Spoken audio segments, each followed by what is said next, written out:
Laker Nation, what's happening? Shout out to all of the players, the coaches, the staff, the employees, and all the fans like me out there. But first and foremost, we want to say thank y'all for winning that championship. 17th for LeBron's 17th year. As you see, I got my championship trophy on. So LeBron, this your 18th year. You gonna get us that 18th trophy? Lake Show 2021. Let's go. Let's kick this season off in a real way. Lakers! Lakers fans, please join me one more time in celebrating the 2020 World Champions, your Los Angeles Lakers.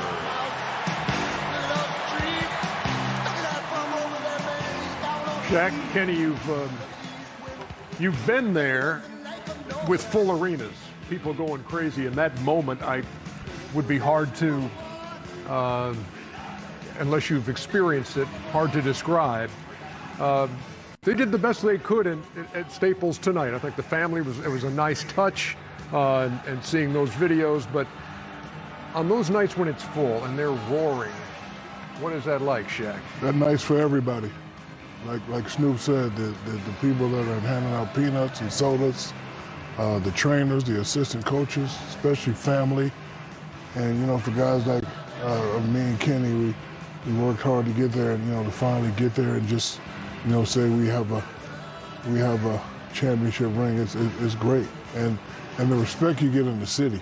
Oh my gosh, yeah. Like, I was already getting respect, but after I won, I can go to any restaurant and eat for free forever. And then imagine getting 2 and getting 3. Even now, when I go back to LA, they don't charge me. Yeah, I mean, it is a different scenario.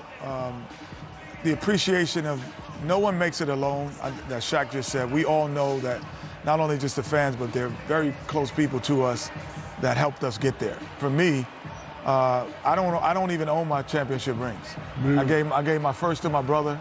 I mean, my dad, my second to my brother. So they're the ones that helped me get there. So I was, you know, excited. And I just want to do a shout out to Jason of Beverly Hills, who actually made the rings for the Lakers this year. So you're welcome, Jason, because I gave him that deal. Jose, say no more. Now, a special moment, whether it's packed to the rafters or if it's just the players themselves. Oh, no question. I mean, because the greatest players in the game they don't always win. So you know that you're part of a select committee. I think I read a stat. I was talking to my sons about, they were like, what do you want to be? I want to be NBA players. Malloy and KJ were talking with being a pro. And I'm like, you know, there's only 5,000 people who's ever played in a game in the NBA. In the history of the game. Only 5,000 people who's ever donned that floor, a little bit more than 5,000. So let's talk about how that we could have dreams, but there's other things. But now imagine out of those 5,000, there are ones that only won NBA championships.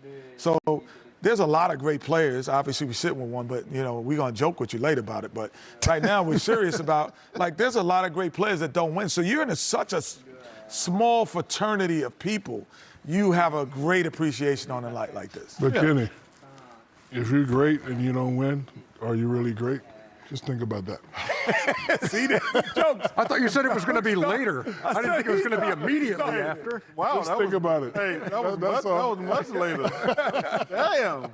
No, man, listen, I got nothing but respect. And obviously, you know, it's interesting watching these other foods on television talking about asterisks and bubbles and things. And I'm like, I'm not sure.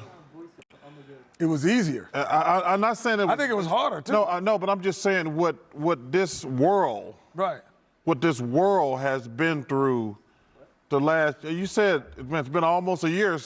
Yeah, well, 9 months since play was. I was like, for what this entire world been through, I think I got to give these guys a lot of credit because Shaq said something like, man, there's so many people in this world who have lost their jobs, lost their lives, lost their businesses. Like, if you're a Laker fan, like, even though things around you are really bad, it's got to give you joy. I have a question for you. Sure. A serious question. Yeah. If you won a championship, would you have a different level of fulfillment? No, because let me explain something. Do you think that? Yeah. No, because I just think it's fascinating how guys who have never played sports make a living talking about guys who are great at sports. You know, like, it's a team game first and foremost. But I think it's fascinating, like, if I had a radio show and I'm like, I need something to talk about, well, let's bash Charles Barkley or Karl Malone and John Stockton in a certain city. Like, and then you say, yo, man, exactly how, were you part of that 5,000? And you're making a great living talking about I never won anything. And I'm like, yo, man, I didn't win it, but I put up a good fight. You never accomplished anything in your life. Okay. So, but like I say, I don't think it's fair, and obviously, you know, this is going to come off as self-serving. I don't think it's fair to blame one guy. You know, this is not tennis or golf where you out there by yourself. Well, Mark West and Kevin Johnson blamed you. But you know what? I would think that as those guys held those rings tonight, that for many of them, it was a feeling of going back to Orlando and the bubble and those nights of frustration and those nights when you were lonely and wondered how long this was going to be, and suddenly here's this. And it was like we made it through that time. It was difficult. We missed family. There is an asterisk by it, Ernie. It's harder. It was harder. Yeah. I would say it was harder. I don't know. No, see, I'm not getting. I told you, I like mentally. It was mentally harder. No, I don't get into this debate with these foods on television. Was an asterisk? Was it harder? Was it easier? It's a great accomplishment. But like some people say, yo, they didn't travel at all. I mean, so you didn't play any road games. It's hard no matter what. Yeah, it's hard no matter what. So congratulations to those guys. And I'm just glad Shaq gave me like 3 seconds before he. Just what you think about that question, Kenny. I'm thinking about it. No, you know, really great.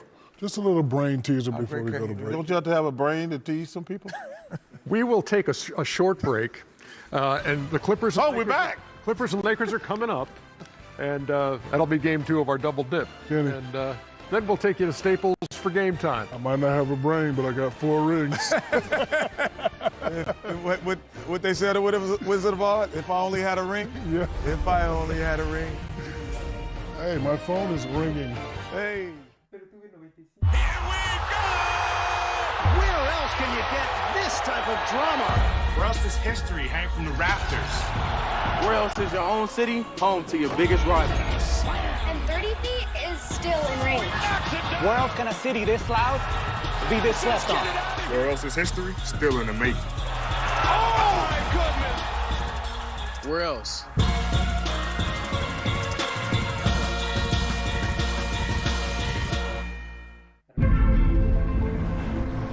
We didn't just build another hybrid. We built a hard-charging 37-mile-per-gallon turbo hybrid with the range and power to find your next story, wherever it might be.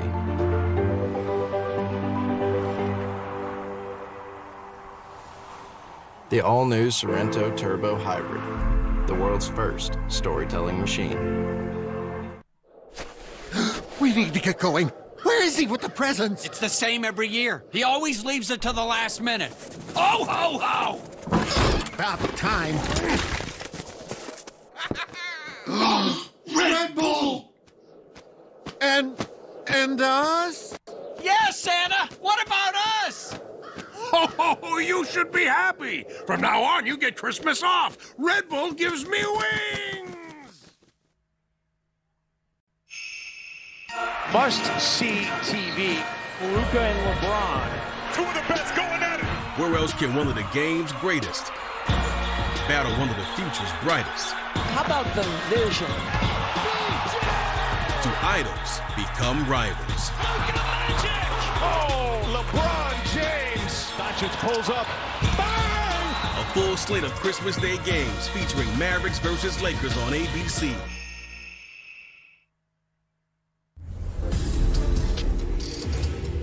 And our game break continues as we get set for game 2 of our doubleheader. Kawhi Leonard and the Clippers taking on the Los Angeles Lakers.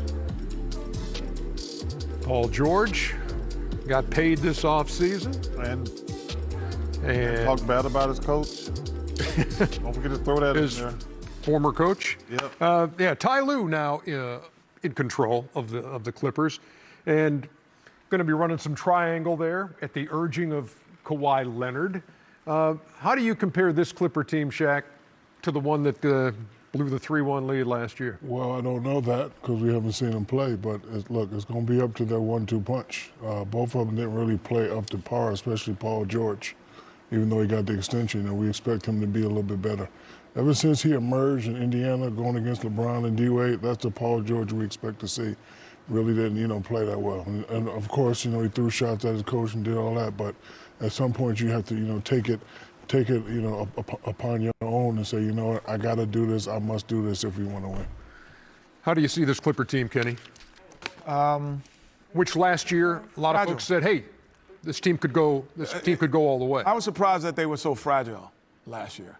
Out of all the things that could go wrong inside of the bubble, their team, everything happened to them. Like everything, they're like, okay, a guy goes out and has to leave. Okay, another guy has to leave and he gets, being seen in places he shouldn't be. Then it was like everything, the only little distraction that you could have had, they had it. And that surprised me about, that team, with the veterans that were on it and the guys, how hard they play. I still think they're fragile. I think that, when they're talking about changing, our offense and changing, we just got to play harder. We're talented enough to win it all. Exactly. And that's it. They don't have to say anything else. I hate players who blame coaches. I do. It bothers me. At some point as a player, you got to say, hey, screw the coach. Thank you, Chuck. Screw the coach. I have been on teams. I say, hey, man, forget what he said. We got to make a play to win the game. And listen, with great money comes great expectations. They gave that dude $200 million. They gave the other guy $200 million. Those two guys got to play good. They got to play great. Clippers, every night. Clippers and Lakers. Kevin Harlan, Reggie Miller on the call. It is game 2 of our opening night doubleheader right now on TNT. Opening night means closing up the last chapter before we move on. This is special. Opening night is always something. But we got more championship business to handle. The Los Angeles Lakers are NBA champions. Tonight, the ring's the thing. Yeah. Lakers fans, y'all enjoy this moment because it's already time to get back to business. Yo, city rival, them Clippers, they want to sport a party tonight. NBA opening night on TNT. Lace your shoes up, baby. Go get your top.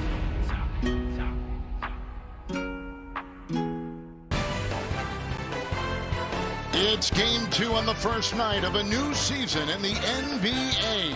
Featuring the defending champions facing perhaps their most challenging opponent.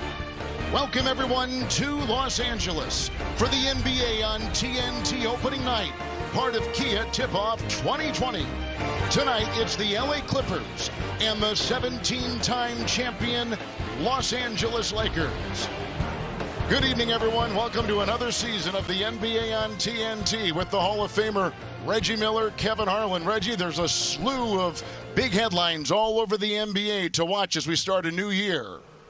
Well, I'm going to talk about the short turnaround. Only 71 days for teams like the Lakers and the Heat. How about Bucks fans? Sigh of relief, Giannis resigns. The return of KD and Kyrie we saw tonight, 48 combined points in Brooklyn.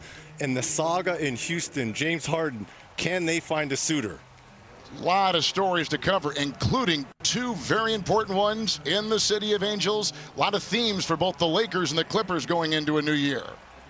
Well, for the Lakers, they have the best 1-2 punch. And they've gotten younger, tougher, and players who complement LeBron and AD. As for the Clippers, disappointing in up 3-1 versus Denver. Gone is Doc Rivers, in is Ty Lue, but you still have 2 of the best two-way wing players in Kawhi Leonard and Paul George. All right, this now takes us to tonight's starting lineup. They're presented by Kia. Let's begin with the Clippers. The familiar names of Beverly, George, and Leonard. They've added Reg, Nick Batum, and Serge Ibaka. Well, a lot of versatility and a lot of length in that starting lineup with Batum and Ibaka being able to switch 1 through 5. And with the Los Angeles Lakers, the champions who finished 52-19 a season ago, we know about LeBron James and certainly his running mate, Anthony Davis. Dennis Schroeder is new, along with Marc Gasol, and they join Kentavious Caldwell-Pope. 2 new players on that front 5 for L.A. Well, the rich get richer, and to me, adding Schroeder and more importantly, Marc Gasol, in my opinion, one of the best low post defenders alongside Anthony Davis, a big plus defensively for Frank Vogel and the Lakers. You have a new coach certainly on the Clippers side, and Ty Lue, who has been a head coach before, and the Los Angeles Lakers with a second year coming up with their head coach Frank Vogel. Our officials in Los Angeles tonight: Kane Fitzgerald, Michael Smith in his 28th year, and Eric Dalen. We've got Jason Phillips in the replay center. LA Lakers and the Clippers